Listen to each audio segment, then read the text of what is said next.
ஏங்க சொல்லு தாமரை. போன மாசமே நகை கேட்டல, ஆமா. ஒரு பவுன் செயின் வச்சு எடுத்து கொடுங்க அப்படின்னு சொல்லிட்டு. ஆமா.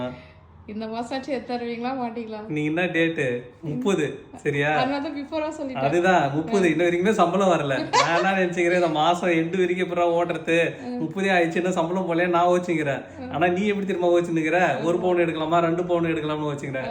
இதை பாக்குறப்ப எனக்கு என்ன தெரியும் ஞாபகம் வருது, இந்த லொல்லு சம்பளம் ஒருத்தர் சொல்லுவாரு. என்ன சொல்லுவாருன்னா, 7 மணிக்கு வர வேண்டிய பஸ் 8 மணிக்கு வச்சிருந்தான், 8 மணிக்கு வர வேண்டிய பஸ் 7 மணிக்கு வந்துதான். இது என்ன புதுசு?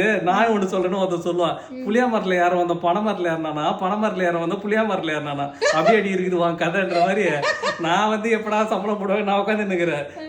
என்னது யூட்டிலிட்டி பில்லு கட்டணும், பையனுக்கு ஸ்கூல் ஃபீஸ் கட்டணும், அதுக்கப்புறம் பார்த்தனா வந்து இஎம்ஐ கட்டணும், எவ்வளோ ஒருத்தர இருக்குது. சம்பளமே பத்தாது. அடுத்த மாசம் சம்பளத்துக்கு இப்போ வெயிட் பண்ணிக்கிறேன் இந்த 30ல இருந்து.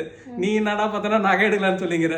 சரி, எதுக்கு இது சம்மந்தமே இல்லாத இப்ப சொன்னீங்க? இது சம்பந்தமே இல்லான்னு இல்ல, எல்லா வயசுமே இப்படிதான். நாம சம்பந்தம் இல்லாம நாம ஒண்ணு போச்சுன்னு இருப்பான், அவங்க சம்பந்தம் இல்லாம ஏதாவது ஒண்ணு பேசின்னு இருப்பாங்க. இந்த சேலரிக்கு மட்டும் இல்ல, நாம ஏதாவது ஒரு டாபிக் சொன்னா அவங்க ஏங்க இந்த முறை கொடைக்கானல் போலாமா, ஊட்டி போலாமான்னு இருப்பான், நாம ஊருக்கு போலாமான்னு வச்சுன்னு இருப்பான். ஊர்ல இருந்து எங்க போலான்னு அவங்க வச்சுன்னு இருப்பாங்க. இது மட்டும் இல்ல, எல்லா டாபிக்லும் அப்படிதான். நாம போயிட்டு ஏதாவது ஊர்ல ஏதாவது விவசாயம் பண்ணலாம்னா அவங்க அப்படியே அதுக்கு ஆப்போசிட்டா பேசுவாங்க. ஆமா அப்படியே நீங்க விவசாயத்துல போய் வெட்டி முடிச்சிருவீங்க அப்படின்னு. நம்ம எங்க வீட்டுல மட்டும் தான் இப்படி ஒய்ஃபா இல்ல எல்லா ஒய்ஃபும் இப்படிதான்னு தெரியல எனக்கு. நம்ம எது பேசுறோமோ அதுக்கு அந்த அது இதுல கேட்பாங்க. அது நேத்து ஊருக்கு போனீங்களா, என்னது கடலை மிட்டாய் சாப்பிட்டனா அப்படின்னு கேட்பாரு. கடலை மிட்டாயில என்ன கலரு, என்னது உப்பே இல்லையா அப்படின்னு கேட்பாரு. அதே மாதிரிதான் எல்லா ஒய்ஃபுமே. இது உலகத்துல நான் 7 வருஷம் கழிச்சு நான் கண்டுபிடிச்சது. எல்லா ஒய்ஃபும் இப்படிதான் இருக்கிறாங்க. இந்த மாசம் வாங்கி தர மாட்டீங்க? ஆனா இந்த மாசம் இல்ல, இந்த மாசம் எப்படி ஓட்டணும் 30ஆம் தேதியில தான் வெயிட் பண்ணிக்கிறேன். இது வரைக்குமே சம்பளம் போடல. ஓகே மக்களே, இதே மாதிரி உங்க வீட்டுல இப்படிதான் இருக்கிறாங்களா இல்ல எல்லா வீட்லயும் இப்படிதான்னு எனக்கு தெரியல.